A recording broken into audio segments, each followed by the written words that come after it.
Red cherry ویلوٹ cake, جی بہت ہی آسان مزیدار گھر پہ بنائیں، اور ساتھ میں میٹھی میٹھی خوشیاں، میٹھا میٹھا محمد صلی اللہ علیہ وسلم کا نام اور ان کا مبارک مہینہ۔ جی بالکل، ربیع الاول کا مہینہ چڑھ گیا۔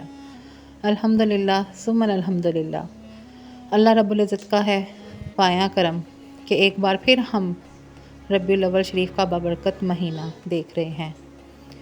یہ بابرکت مہینہ سایہ فگن ہوا، یہی وہ مہینہ ہے جس میں کائنات کی سب سے عظیم نعمت اللہ کے محبوب صلی اللہ علیہ وآلہ وسلم اس دنیا میں تشریف لائے۔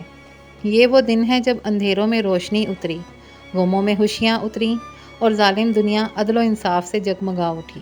قرآن مجید میں اللہ تعالیٰ نے فرمایا، بے شک تمہارے پاس اللہ کی طرف سے ایک نور اور روشن کتاب آ چکی ہے۔ المائدہ۔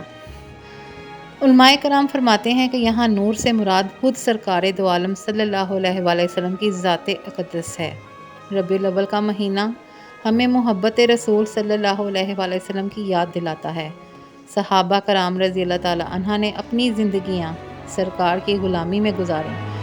ان کی خوشیاں بھی حضور صلی اللہ علیہ وسلم کے ساتھ تھیں، ان کے غم بھی حضور صلی اللہ علیہ وسلم کے لیے تھے۔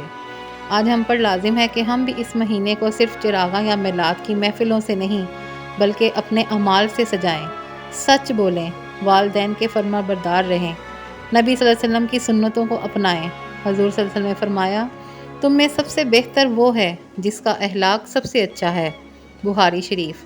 تو آئیے اس ربیع الاول میں ہم عہد کریں کہ اپنی زندگی کے ہر شعبے میں سنت نبوی صلی اللہ علیہ وسلم کو اپنائیں گے، غریبوں کے ساتھ مسکراہٹ کے ساتھ پیش آئیں گے، یتیموں کے سر پر دست شفقت رکھیں گے اور نمازوں کو زندگی کا لازمی حصہ بنائیں گے۔ یہی سب سے بڑا تحفہ ہے جو ہم حضور صلی اللہ علیہ وسلم کی ولادت کی خوشی میں پیش کر سکتے ہیں۔ آخر میں دعا ہے کہ اللہ تعالیٰ ہمیں حضور صلی اللہ علیہ وسلم کی محبت نصیب فرمائے، سنتوں پر عمل کرنے کی توفیق عطا فرمائے اور دنیا و آخرت میں حضور صلی اللہ علیہ وسلم کی شفاعت نصیب کرے۔ آمین یا رب العالمین۔ امید کرتی ہوں آپ کو میری آج کی ریسیپی اور شیئرنگ پسند آئی ہوگی۔ ہمیشہ کی طرح ریکویسٹ کروں گی، نیو آنے والے چینل کو سبسکرائب کرنا مت بھولیں، ویڈیو کو لائک کریں، شیئر کریں، پیارا سا کمنٹ کریں۔ پھر ملیں گے، اللہ حافظ۔